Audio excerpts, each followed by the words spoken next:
আসসালামু আলাইকুম এভরিওয়ান। আজকে শুক্রবার আমরা চলে যাব আজকে নান্দাইলে গ্রামীণ পরিবেশ ফিল করার জন্য। তো আজকে আমাদেরকে নিয়ে যাচ্ছে আমাদের বোন দীপাপু। তো উনি আজকে আমাদেরকে নান্দাইল নিয়ে যাবে, তাই আমরা বাসের জন্য অপেক্ষা করতেছি এখানে। অনেকক্ষণ অপেক্ষার পর আমরা ময়মনসিংহের একটি বাসে উঠে পড়লাম।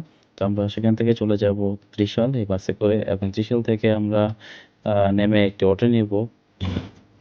ত্রিশাল থেকে আমরা সিএনজি পেয়ে গেছি 60 টাকা করে ভাড়া পার পারসন। আর যাতায়াতের রাস্তাগুলো খুব সুন্দর ছিল এবং সাথে ওয়েদারটা খুব অসাধারণ।